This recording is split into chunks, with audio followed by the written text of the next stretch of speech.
Je suis très heureux d'être parmi vous ce soir parce que le commerce de détail, on vit constamment dans la turbulence, donc on est habitué à ça. Là, on a le dollar à 70 sous. On sait que constamment, on est provoqué de toutes parts, autant dans les médias qu'au niveau du consommateur. Votre conférencier de ce soir, depuis février 2015, est président et chef de la direction du groupe Uniprix, le plus important regroupement de pharmaciens et pharmaciennes propriétaires indépendants au Québec. Un homme de passion, un homme passionné. Vous allez voir, il est passionnant aussi. Mais imaginez-vous qu'après 25 ans de commerce de détail, il ne m'a pas dit qu'est-ce qu'il avait fait avant, mais après 25 ans, il voulait prendre sa retraite. Ben voyons donc. Au moment où il est à son meilleur, une entreprise, une grande entreprise, un fleuron québécois, Uniprix, l'a recruté pour venir faire progresser la marque, pour venir développer le commerce de détail. On a besoin de ça. On a besoin dans l'économie du Québec. On a besoin d'hommes et de femmes comme ça qui s'impliquent. On a besoin aussi pour le commerce de détail des gens qui ont de la vision. On en a besoin, ça brasse, ça joue du coude. Et on sait que le secteur, en particulier de la pharmacie, a été vraiment secoué au cours de la dernière année. Mais que cela ne tienne, notre président est évidemment un homme d'action. Donc, le conférencier a œuvré notamment chez Unibar Canada, Aliments de Lille, la brasserie Molson et la SAQ, dont il fut le président pendant plusieurs années. Ce soir, il vient partager avec vous ses expériences et son savoir-faire. Accueillons M. Philippe Duval. 5 faits et mythes, on dit souvent à propos du commerce au détail, et ensuite on va passer au coffre à outils. Le commerce au détail est en déclin, vrai ou faux? Bien, la réponse, c'est faux. Le commerce au détail, c'est 109 milliards de ventes, des chiffres de 2014, 2015 n'est pas sorti.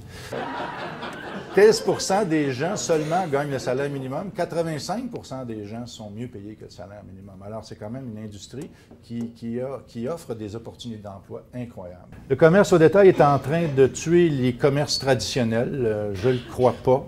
C'est en train de bouleverser le commerce traditionnel.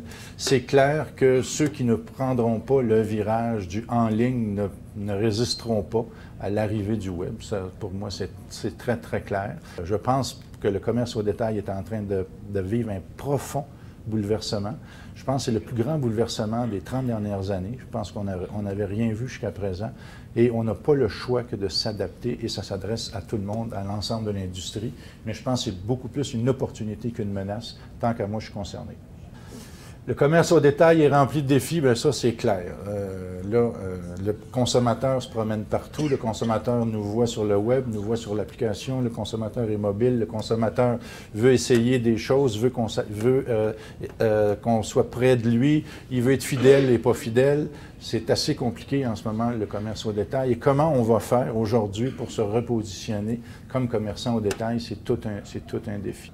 La pharmacie de détail s'apprête à vivre d'importantes transformations. Bien, à l'intérieur du commerce au détail, ce qu'on doit noter, c'est que depuis 15 ans, il ne s'est pas fait grand-chose dans l'industrie de la pharmacie au détail. On va rentrer dans les outils que moi je trouve les plus importants à mes yeux. Puis le premier, la colonne vertébrale des outils que moi j'ai utilisés dans ma carrière avec lequel ça a été le plus profitable, c'est clairement un plan stratégique.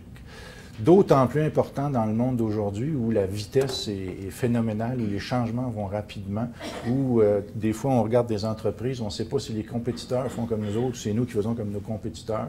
On est en train de perdre nos boussoles. Alors pour moi, c'est très, très important.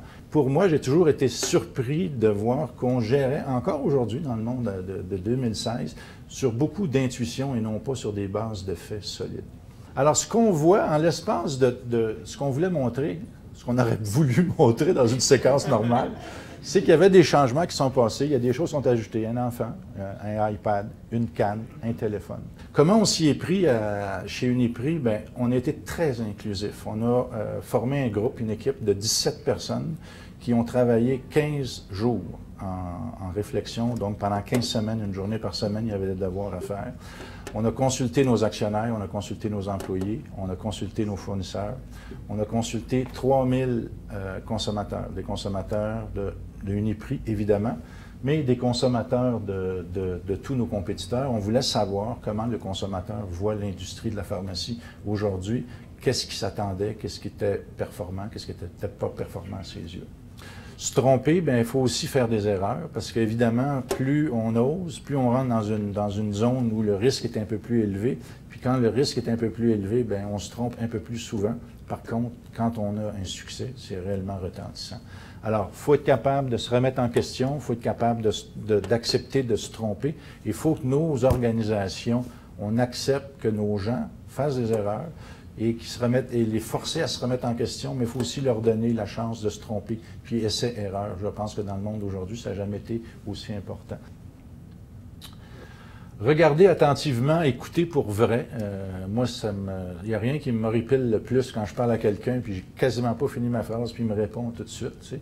Fait qu'il est en mode argumentaire, il n'est pas en mode écoute. Tu sais. Fait que plus le monde va vite, plus on devrait être en mode écoute, parce que si on veut capter toute l'information qu'ils ont à nous donner. Puis regarder attentivement, c'est réellement s'asseoir, puis de regarder vivre le monde. Comment se démarquer? Des choses simples pour moi, comment se démarquer. La première chose, c'est, moi, je considère que les bureaux des cadres ou des gestionnaires, c'est des prisons. Qu'est-ce qu'on a quand on est en prison? Bien, on est isolé du vrai monde. Hein? Avoir un positionnement clair, on en a parlé, je pense que c'est indispensable. Je vous donne un exemple très banal. Pourquoi, quand on a deux voitures dans une entrée de garage, on se fait dire « prendons les clés de l'auto pour une, puis prendons les clés de la BM pour l'autre ». Peu importe la marque de l'autre. Alors ça, c'est fort. La promesse, c'est le positionnement. Êtes-vous capable? Est-ce que votre promesse est claire? Puis êtes-vous capable de la rencontrer? C'est deux affaires hyper importantes qui vont être encore plus importantes que jamais parce que le consommateur s'attend à ça. Faire vivre des expériences mémorables. Le consommateur, on le sait, il se promène, il va partout. Mais ce qu'il veut surtout, c'est une expérience unique. Alors, le consommateur veut agir collectivement, mais il veut qu'on le traite individuellement. Dans l'action, il est nous. Dans la consommation, il est je. On est convaincu qu'il y a un recentrage à faire sur le rôle du professionnel de la santé. Quand je m'entoure, j'essaye d'avoir 2-3 éléments assez simples. Passion, intégrité, puis vrai, tu sais, des gens vrais. Fait que des gens vrais, c'est des gens faciles à gérer, c'est des gens qui sont ouverts, qui sont capables de communiquer.